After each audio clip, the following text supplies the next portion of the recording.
Welcome to zoology class. കഴിഞ്ഞ ക്ലാസ്സിൽ നമ്മുടെ നെഫ്രോണിൻ്റെ സ്ട്രക്ചറിനെ കുറിച്ച് വിശദമായിട്ട് നമ്മൾ പറഞ്ഞു. ഇനി നമുക്ക് കിഡ്നിയുടെ ഫങ്ഷനിനെ കുറിച്ച് കിടക്കാം. നമുക്കറിയാം കിഡ്നിയുടെ ഫങ്ഷൻ എന്ന് പറഞ്ഞാൽ ഫിൽട്രേഷൻ ഓഫ് ബ്ലഡ് ആണ്. ബ്ലഡിനെ ഫിൽട്ടർ ചെയ്യുന്നു.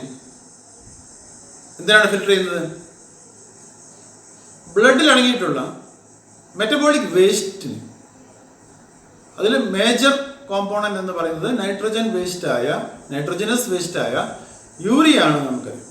അപ്പോൾ യൂറിയ ഉൾപ്പെടെയുള്ള ധാരാളം വേസ്റ്റ് മെറ്റീരിയൽസിനെ, അതായത് മെറ്റബോളിക് ആക്ടിവിറ്റീസിൻ്റെ ഫലമായി ഉണ്ടായ ഓരോ സെല്ലും ഉണ്ടാക്കിയ വേസ്റ്റിനെ ബ്ലഡിലേക്കാണ് റിലീസ് ചെയ്യുന്നത്. അപ്പോൾ ആ ബ്ലഡിലുള്ള ഈ മെറ്റബോളിക് വേസ്റ്റിനെ ഫിൽറ്റർ ചെയ്ത് റിമൂവ് ചെയ്ത് ബ്ലഡ് ക്ലിയർ ആക്കുക, ബ്ലഡ് ക്ലീൻ ചെയ്യുക. ഓക്കെ, ഇതാണല്ലോ കിഡ്നിയുടെ ഫങ്ഷൻ എന്ന് പറയുന്നത്. അങ്ങനെ ബ്ലഡിനെ ഫിൽറ്റർ ചെയ്ത് എക്സ്ക്രീറ്ററി പ്രോഡക്ട്സ് ഒക്കെ റിമൂവ് ചെയ്ത് നല്ല ബ്ലഡിനെ തിരിച്ച് അയക്കണം. ബ്ലഡ് വരുന്നത് റീനൽ ആർട്ടറി വഴിയാണ്. അത് ഫിൽട്ടർ ചെയ്യാത്ത ബ്ലഡാണ്.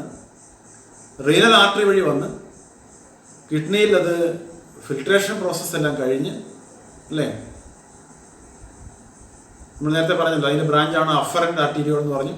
അത് ഗ്ലോമറസിൽ കൂടി കടന്ന് അതിൻ്റെ ഫിൽട്രേഷൻ പ്രോസസ്സ് കടന്ന് തിരിച്ച് ഇഫറൻറ്റ് ആർട്ടീരിയോൾ വഴി, പെരിട്യൂബുലാർ നെറ്റ്വർക്കൊക്കെ വഴി, വെന്യൂൾ വഴി, റീനൽ വെയിൻ വഴി, ഇൻഫീരിയർ വീന കവ് വഴി തിരിച്ചു പോകും.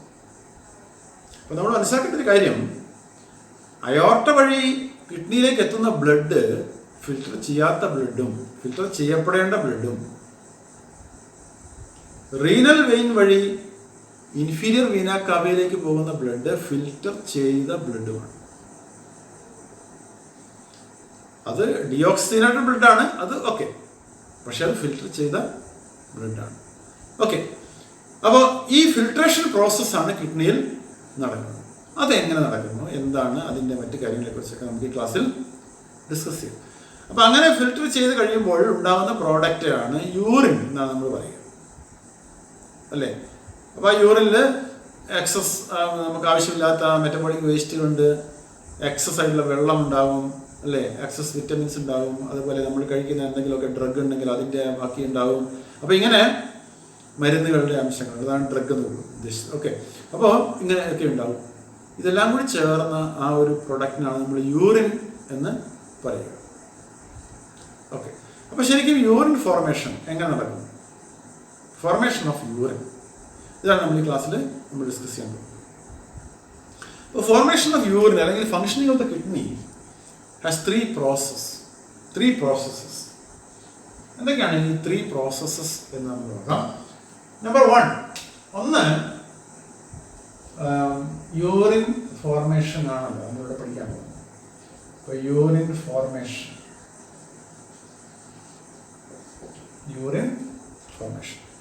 So urine is formed by the combined activity of three processes. By combination of three processes. One is ultrafiltration.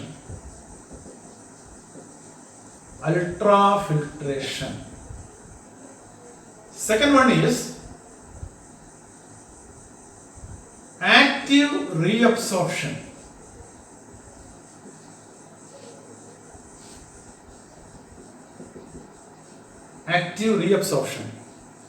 And the third one is tubular secretion. So these are the three processes by which urine is formed or excreted products are eliminated. So let us see one by one. First one is ultrafiltration. Let us see how ultrafiltration takes place, or what does it mean? What is meant by ultrafiltration? Okay. So it is a major part of the urine formation. It is a filtration process. It is also called pressure filtration. Ultrafiltration is also called pressure filtration. It takes place in the glomerulus. It takes place in the glomerulus. So for this filtration to take place, an elevated blood pressure is required, or enhanced blood pressure is required, or a high blood pressure is required. Our body has a blood pressure, isn't it? Let us see once again the glomerulus. This is the Bowman's capsule, and here this is the afferent arteriole. It branches into capillaries to form the glomerulus, and these capillaries join to form the efferent artery. Okay. Here filtration takes place. So filtration takes place in the capillary network or glomerulus. അതായത് ബ്ലഡിൽ അടങ്ങിയിരിക്കുന്ന excretory പ്രൊഡക്ട്സിനെ അരിച്ചു മാറ്റുകയാണ് നമ്മൾ ചെയ്യുന്നത്. അപ്പോൾ ഈ അരിച്ചു മാറ്റൽ പ്രക്രിയ നടക്കുന്നത് എവിടെയാണ്? ഗ്ലോമറുലസിലാണ്. അതാണ് നമ്മൾ ഫിൽട്രേഷൻ എന്ന് വിളിക്കും. പക്ഷെ വെറുതെ അങ്ങനെ ഫിൽട്രേഷൻ നടക്കില്ല. ഫിൽട്രേഷൻ നടക്കണമെങ്കിൽ A high blood pressure should be created here. ഇപ്പം നമുക്കറിയാം നമ്മുടെ ബോഡി നോർമൽ ബ്ലഡ് പ്രഷർ നമ്മൾ നേരത്തെ കഴിഞ്ഞ ചാപ്റ്ററിൽ പഠിച്ചു 120/80 millimeters of mercury. That is the normal blood pressure. അപ്പോൾ ആ ബ്ലഡ് പ്രഷറാണ് ശരീരത്തിലെ എല്ലാ ഭാഗത്തും ഉള്ളത്. പക്ഷെ ആ ബ്ലഡ് പ്രഷർ പോരാ. ഇവിടെ ഫിൽട്രേഷൻ നടക്കണമെങ്കിൽ ആ ബ്ലഡ് പ്രഷർ പോരാ, ബ്ലഡ് പ്രഷർ ഉയരണം. പക്ഷെ ശരീരത്തിൻ്റെ മൊത്തം ബ്ലഡ് പ്രഷർ ഉയർത്താൻ കഴിയില്ല. അത് നമുക്ക് ശരീരത്തിൽ ദോഷം ചെയ്യും, അല്ലേ? നമ്മൾ നേരത്തെ ഹൈ BP കാര്യമൊക്കെ നമ്മൾ പറഞ്ഞല്ലോ. ഉയർന്ന BP, ഉയർന്ന ബ്ലഡ് പ്രഷർ ഉണ്ടായിക്കഴിഞ്ഞാൽ അത് ബ്രെയിനിനെ ബാധിക്കും, അല്ലേ? അത് ഈവൻ കിഡ്നിയെ ബാധിക്കും.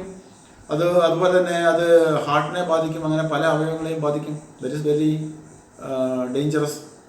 അപ്പോൾ ബോഡിയുടെ മൊത്തത്തിലുള്ള ബ്ലഡ് പ്രഷർ കൂട്ടാതെ എന്ത് ചെയ്യണം? ഗ്ലോമറുലസിലെ മാത്രം ബ്ലഡ് പ്രഷർ കൂടണം. ഗ്ലോമറുലസിലെ മാത്രം ബ്ലഡ് പ്രഷർ ഉയർന്നു നിൽക്കണം. എങ്കിൽ മാത്രമേ അവിടെ ഫിൽട്രേഷൻ നടക്കൂ. അത് നമ്മൾ അതിനെ പ്രഷർ ഫിൽട്രേഷൻ എന്ന് വിളിക്കാം. എങ്ങനെയാണ് ഇത് സാധിച്ചിരിക്കുന്നത് നമുക്ക് നോക്കാം. ഇത് സാധിച്ചിരിക്കുന്നത് due to the differential size of the afferent arteriole and efferent arteriole. അതാണ് നമ്മൾ നേരത്തെ കഴിഞ്ഞ ക്ലാസ്സിൽ നമ്മൾ പറഞ്ഞു. Afferent arteriole is double the size of the efferent arteriole, and efferent arteriole is only half the size of the afferent arteriole. അതുകൊണ്ട് എന്താണ് ഈ afferent arteriole വഴി ഗ്ലോമറുലസിലേക്ക് എത്തുന്ന ബ്ലഡിന് അതേ അളവിലുള്ള ബ്ലഡിന് അതുപോലെ ഇഫറന്റ് ആർട്ടീരിയയിലേക്ക് തിരിച്ചു പോകാൻ സാധിക്കില്ല. കാരണം എന്താണ്? സൈസ് കുറവാണ്. അങ്ങനെ തിരിച്ചു പോകാൻ സാധിക്കാതെ വരുമ്പോൾ എന്ത് സംഭവിക്കുന്നു? ഇവിടെ ഒരു പ്രഷർ ക്രിയേറ്റ് ചെയ്യപ്പെടുമെന്ന് നമുക്കറിയാം, അല്ലേ? ഇവിടുന്ന് ബ്ലഡ് ധാരാളമായിട്ട് വരുന്നു, അതിന് മൊത്തം പുറത്തേക്ക് പോകാൻ സാധിക്കുന്നില്ല. അപ്പോൾ എന്ത് ചെയ്യുന്നു? അവിടെ ഒരു പ്രഷർ ക്രിയേറ്റ് ചെയ്യപ്പെടുന്നു. ശരിയല്ലേ? അപ്പോൾ ആ പ്രഷർ ആണ് അൾട്രാ ഫിൽട്രേഷൻ ആധാരം. അതാണ് ഈ ഫിൽട്രേഷൻ്റെ ആധാരം എന്ന് പറയുന്നത്. അപ്പോൾ അങ്ങനെ പ്രഷർ ക്രിയേറ്റ് ചെയ്യപ്പെട്ട് കഴിയുമ്പോൾ, കൂടുതൽ പ്രഷർ അവിടെ സംജാതമായി കഴിയുമ്പോൾ, a part of the plasma will be filtered out from this capillaries. അപ്പോൾ കാപ്പിലറീസിൻ്റെ പ്രത്യേകത നമുക്കറിയാം. എന്താണ്? Capillary wall is made up of a single layer of squamous epithelium, that is called endothelium, അല്ലേ? കാപ്പിലറി വാൾ നമ്മൾ പറയുന്നത് എന്താണ്? അല്ലെങ്കിൽ ബ്ലഡ് വെസലിന്റെ ഇന്നർ വാൾ നമ്മൾ പറയുന്നത് എൻഡോത്തീലിയം എന്നാണ്. It is made up of a single layer of squamous epithelium. ഒറ്റ layer മാത്രമേ ഉള്ളൂ. അതുകൊണ്ട് തന്നെ ഒരു പ്രഷർ, ഈവൻ നോർമൽ ബ്ലഡ് പ്രഷറിൽ തന്നെ നമുക്കറിയാമല്ലോ ലിംഫ് ഉണ്ടാകുന്ന എങ്ങനെയാണ് നമ്മൾ പഠിച്ചിട്ടുണ്ട്. നോർമൽ ബ്ലഡ് പ്രഷറിൽ തന്നെ കാപ്പിലറീസിൽ കൂടി ബ്ലഡ് ഒഴുകുന്ന സമയത്ത് പ്ലാസ്മയുടെ ഒരു ഭാഗം ഊറി ഇറങ്ങുന്നു ഇൻട്രസെല്ലുലാർ സ്പേസിലേക്ക്. കഴിഞ്ഞ ക്ലാസ്സിൽ നമ്മൾ പറഞ്ഞിട്ടുണ്ട്, കഴിഞ്ഞ ചാപ്റ്റർ പഠിച്ചപ്പോൾ. അതാണ് ലിംഫ് എന്ന് പറയുന്നത്.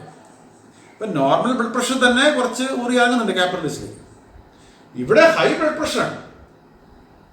അപ്പോൾ ഹൈ ബ്ലഡ് പ്രഷർ വരുമ്പോൾ ബ്ലഡിലെ പ്ലാസ്മയുടെ നല്ലൊരു ശതമാനം, ഒരു വലിയൊരു ഭാഗം ഈ കാപ്പിലറിയിൽ കൂടി ഊറി ഇറങ്ങും, ഗ്ലോമറസിൽ കൂടി ഊറി ഇറങ്ങും. അങ്ങനെ കാപ്പിലറിയിൽ കൂടി ഊറി ഇറങ്ങുന്നു, അതിവിടെയാണ് വരിക, ഇങ്ങനെ ഊറി ഇറങ്ങുന്നു. ഇനി നമുക്ക് ഈ ബോംബെസ് ക്യാപ്സ്യൂളിന്റെ ഈ വാൾ ഉണ്ടാക്കിയിരിക്കുന്നത് നമ്മൾ നേരത്തെ പറഞ്ഞല്ലോ, പോഡോസൈറ്റ് വഴിയാണ് അല്ലേ. Layer of epithelial tissue, specialised epithelial tissue, അതിന് പോഡോസൈറ്റ് എന്നാണ് വിളിക്കാം. ആ പോഡോസൈറ്റുകൾക്ക് ഇടയിൽ ഗ്യാപ്പുണ്ട്.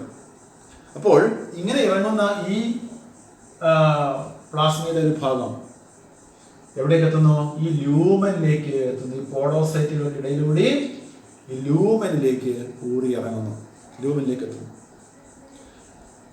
അപ്പൊ നമ്മൾ പറഞ്ഞു പ്ലാസ്മയുടെ ഒരു ഭാഗം എന്ന് പറയുന്നത്. അപ്പൊ എന്തൊക്കെയാണ് ഇങ്ങനെ ഫിൽട്ടർ ചെയ്ത് വരിക? ഇതിനെയാണ്, ഇങ്ങനെ വരുന്നതിനെയാണ് നമ്മൾ അൾട്രാ ഫിൽട്രേറ്റ് എന്നാണ് വിളിക്കാം. എന്താ വിളിക്കാം? Ultra filtrate. Ultra filtrate. ഇങ്ങനെ അൾട്രാ ഫിൽട്രേഷൻ വഴി ഊറി ഇറങ്ങുന്ന ആ ദ്രാവകത്തിനാണ് നമ്മൾ എന്ത് വിളിക്കാം? അൾട്രാ ഫിൽട്രേറ്റ് എന്ന് വിളിക്കാം. എന്തൊക്കെ ഉണ്ടാവും ഈ അൾട്രാ ഫിൽട്രേറ്റിൽ? എന്തൊക്കെ ഉണ്ട് എന്ന് പറഞ്ഞാൽ എളുപ്പം, എന്തൊക്കെ ഇല്ല എന്ന് പറയുന്നത്. കാരണം പ്ലാസ്മയിലുള്ള ഒരുവിധം എല്ലാം തന്നെ ഏതിലുണ്ടാവും? ബ്ലഡിലുള്ള ഒരുവിധം എല്ലാം തന്നെ ഇതിലുണ്ടാവും, ഈ അൾട്രാ ഫിൽട്രേറ്റ് ഉണ്ടാവും, except blood cells. Blood cells ഉണ്ടാവില്ല, ഒരു ബ്ലഡ് സെൽസും ഉണ്ടാവില്ല. പിന്നെന്താണ്? പ്ലാസ്മ പ്രോട്ടീൻസ് ഉണ്ടാവില്ല, കാരണം they are larger in size. Plasma proteins ഉണ്ടാവില്ല. ഇതൊഴിച്ചാൽ ഒരുവിധം ബാക്കി എല്ലാം, അതുപോലെ ചില മാക്രോ മോളിക്യൂൾസ്, വളരെ സൈസ് കൂടുതലുള്ള മാക്രോ മോളിക്യൂൾസ് ഉണ്ടാവില്ല. ബാക്കി എല്ലാം തന്നെ ഏതിലുണ്ടാവും? ഈ അൾട്രാ ഫിൽട്രേറ്റിൽ ഉണ്ടാവും. ഓക്കെ, അപ്പോൾ ഇറ്റ് ഈസ് കാൽക്കുലേറ്റഡ് ദാറ്റ് ഒരു മിനിറ്റിൽ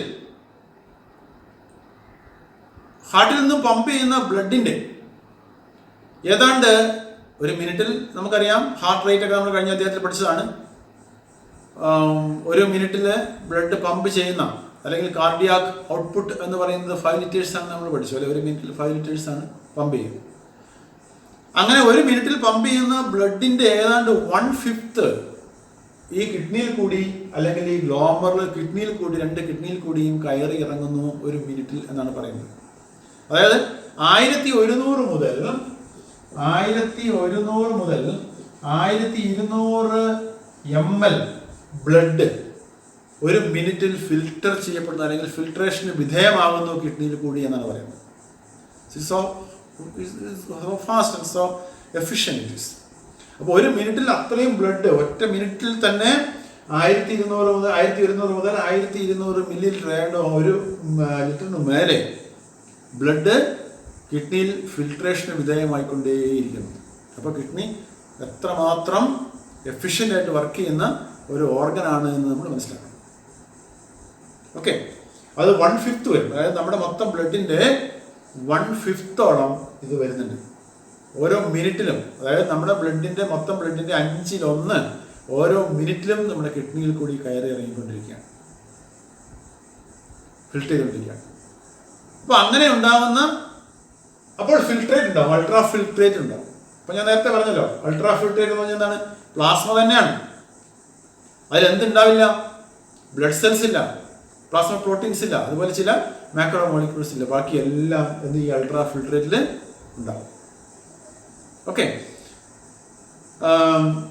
ഏകദേശം ഒരു മിനിറ്റിൽ 125 ml പെർ മിനിറ്റ്, ഒരു മിനിറ്റിൽ 125 ml അൾട്രാ ഫിൽട്രേറ്റ് ഉണ്ടാവുമെന്നാണ് കണക്കാക്കുന്നത്. അതുപോലെ തന്നെ ഒരു മിനിറ്റിൽ 125 ml ആകുമ്പോൾ it is calculated that 180 liters per day. അതായത് ഒരു ദിവസം 180 ലിറ്റർ ഓഫ് അൾട്രാ ഫിൽട്രേറ്റ് ഉണ്ടാകുന്നതാണ്. ഇറ്റ് ഈസ് അല്ലെ, വലിയ പണിയാണ് കിഡ്നി എടുക്കുന്നത്, വലിയ എഫേർട്ടാണ് കിഡ്നി എടുക്കുന്നത്, നമുക്ക് മനസ്സിലാക്കാൻ സാധിക്കും.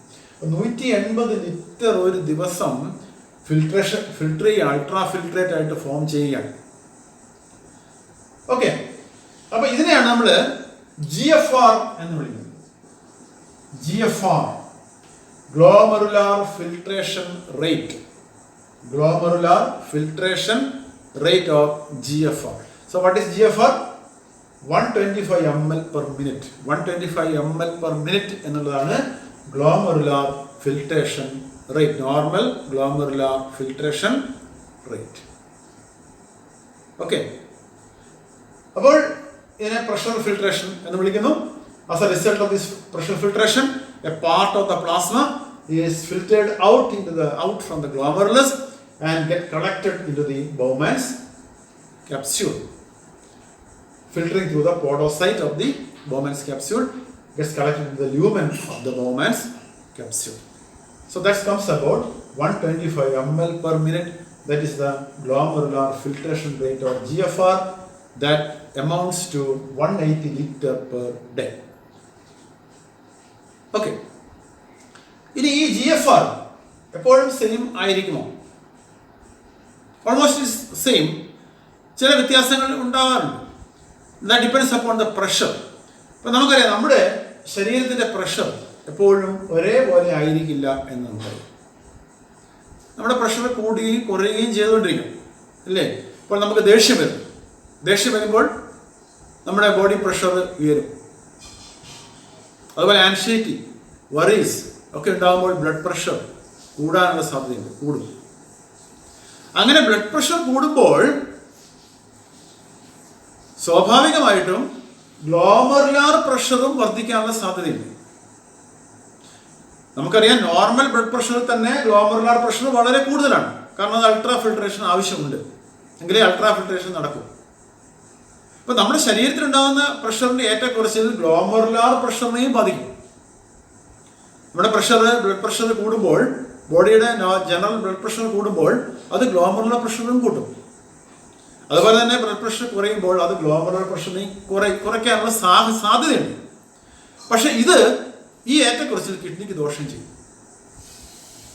അതായത് ബ്ലഡ് പ്രഷർ കൂടുക, നമ്മുടെ ബ്ലഡ് പ്രഷർ കൂടുമ്പോൾ ഗ്ലോമറുലാർ പ്രഷർ കൂടുക, പിന്നെ അത് കുറയുക, വീണ്ടും കൂടുക, കുറയുക.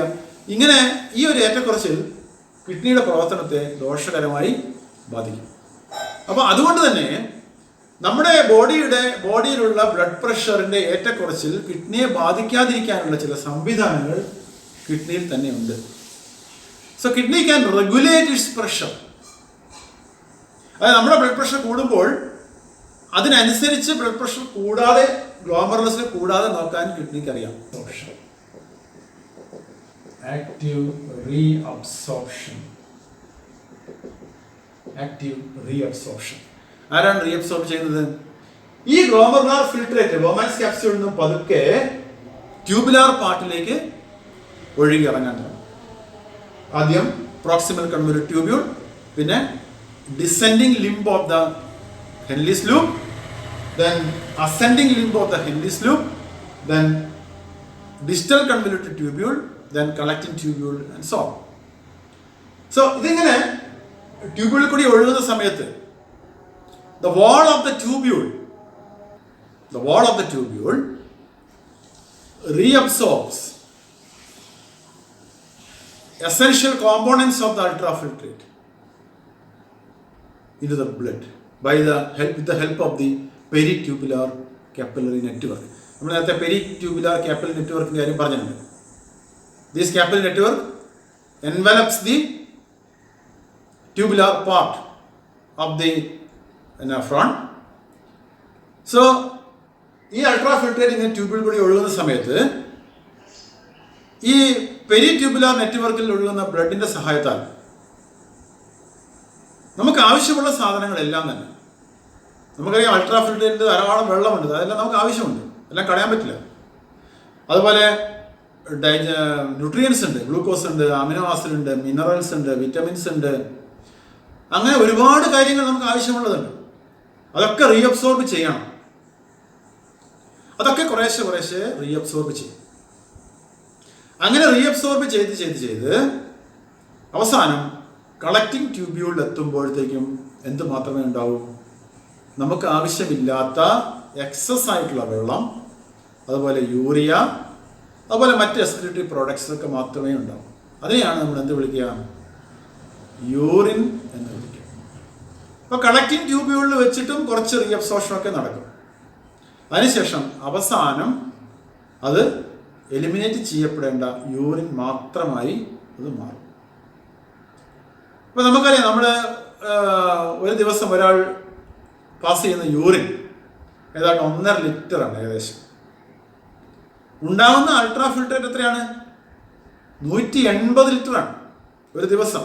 അപ്പോൾ 180 അൾട്രാ ഫിൽട്രേറ്റ് ഉണ്ടാകുമ്പോൾ നമ്മൾ യൂറിൻ്റെ രൂപത്തിൽ പുറത്തേക്ക് കളയുന്നത് എത്ര മാത്രമേ ഉള്ളൂ? 1.5 ലിറ്റർ മാത്രമേ ഉള്ളൂ. അപ്പോൾ ബാക്കി മുഴുവൻ ഏകദേശം 99% എന്ത് ചെയ്തു? അത് റീഅബ്സോർബ് ചെയ്തു. ഇതിനെയാണ് നമ്മൾ എന്ത് വിളിക്കാം? ആക്റ്റീവ് റീഅബ്സോർപ്ഷൻ എന്ന് പറയുക. അത് എങ്ങനെയൊക്കെ എവിടെയൊക്കെ വെച്ച് എങ്ങനെയൊക്കെ റീഅബ്സോർബ് നടക്കുന്നു എന്നുള്ള റീഅബ്സോർപ്ഷൻ നടക്കുന്നു എന്നുള്ള നമുക്ക് അടുത്ത ക്ലാസ്സിൽ നമുക്ക് വിശദമായിട്ട് പരിശോധിക്കാം. അപ്പോൾ അതിനാണ് ആക്റ്റീവ് റീഅബ്സോർപ്ഷൻ എന്ന് വിളിക്കാം. ഇനി മൂന്നാമത്തെ ഒരു പ്രോസസ്സ് എന്ന് പറയുന്നത്, third process is tubular secretion. Tubular secretion അതായത് ചില അയോൺസ്, എസ്പെഷ്യലി ഹൈഡ്രജൻ അയോൺസ്, അതുപോലെ പൊട്ടാസ്യം അയോൺസ്, ഇതൊക്കെ ചിലപ്പോൾ ട്യൂബുലാർ ഈ അൾട്രാ ഫിൽട്രേറ്റിൽ കൂടി കളഞ്ഞാലും ചിലപ്പോൾ അത് തീരില്ല, അല്ലെങ്കിൽ മതിയാവില്ലായിരിക്കും. അങ്ങനെ വരുമ്പോൾ ട്യൂബ്യൂളിൻ്റെ സെൽസ്, ട്യൂബ്യൂൾ ഉണ്ടാക്കിയിരിക്കുന്ന സെൽസ് അതിനെ ലൂമനിലേക്ക് സെക്രീറ്റ് ചെയ്യും. അപ്പോൾ നമുക്ക് ട്യൂബ്യൂൾ, സപ്പോസ് ഇതാണ്, ഇത് ട്യൂബ്യൂളാണ്, ഇതാണ് ട്യൂബ്യൂൾ.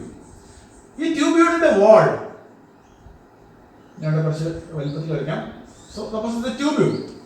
ഈ ട്യൂബ്യൂളിന്റെ വാൾ ഉണ്ടാക്കിയിരിക്കുന്നത് ക്യൂബോയിഡൽ എപ്പിത്തീലിയം കൊണ്ടാണ്. അപ്പൊ ഈ ക്യൂബോയിഡൽ എപ്പിത്തീലിയം, ഈ സെൽസ്, ഇതൊക്കെ സെൽസാണ്. അപ്പൊ ഈ സെൽസ് എന്ത് ചെയ്യുന്നു? ഹൈഡ്രജൻ അയോൺസിനെയും അതുപോലെ പൊട്ടാസ്യം അയോണിനെയും ഒക്കെ ഈ ലൂമനിലേക്ക് സെക്രീറ്റ് ചെയ്യും. കാരണം അത് എക്സസ് ആണ്. ഹൈഡ്രജൻ അയോൺസ് ഒക്കെ നമ്മുടെ ശരീരത്തിൽ എക്സസ് ആയിരിക്കും. അപ്പോൾ അത് ഇത് ഇവിടെ നിങ്ങോട്ട് അതിനെ സെക്രീറ്റ് ചെയ്യും. ഇതിലാണ് അൾട്രാ ഫിൽട്രേറ്റ് ഒഴുകുക. ഇതാണ് ലൂമൻ ഓഫ് ദ ട്യൂബ്. ഇതിൽ അൾട്രാ ഫിൽട്രേറ്റ് ഒഴുകുന്നുണ്ട്. അപ്പോൾ അൾട്രാ ഫിൽട്രേറ്റിലേക്ക് ഈ സെൽസ് എന്ത് ചെയ്യുന്നു? ഹൈഡ്രജൻ എക്സസ് ആയിട്ടുള്ള ഹൈഡ്രജൻ അയോണിനെയും അതുപോലെ പൊട്ടാസ്യം അയോണിനെയും ഒക്കെ അത് സെക്രീറ്റ് ചെയ്യും. ഓക്കെ, ഇതിനെയാണ് നമ്മൾ ട്യൂബുലാർ സെക്രീഷൻ എന്ന് വിളിക്കുന്നത്. അപ്പോൾ ഈ 3 പ്രോസസ്സ് വഴിയാണ് യൂറിൻ ഫോം ചെയ്യുക, അല്ലെങ്കിൽ നൈട്രോജനസ് വേസ്റ്റ് അല്ലെങ്കിൽ മെറ്റബോളിക് വേസ്റ്റ് നമ്മുടെ ശരീരത്തിൽ നിന്നും എലിമിനേറ്റ് ചെയ്യപ്പെടുക. അതൊക്കെയാണ്: 1 ultra filtration, 2 active reabsorption, 3 tubular secretion. Okay, നമുക്ക് ഇന്നത്തെ ക്ലാസ് ഇവിടെ അവസാനിപ്പിക്കാം. അടുത്ത ക്ലാസ്സിൽ നെഫ്രോണിന്റെ ഏതൊക്കെ ഭാഗത്ത് വെച്ച് ഏതൊക്കെ റീഅബ്സോർപ്ഷൻ നടക്കുന്നു, അതുപോലെ ഓസ്മോ റെഗുലേഷൻ എങ്ങനെ നടക്കുന്നു എന്നൊക്കെ നമുക്ക് അടുത്ത ക്ലാസ്സിൽ നമുക്ക് വിശദമായിട്ട് ഡിസ്കസ് ചെയ്യാം. We shall wind up the class here. By.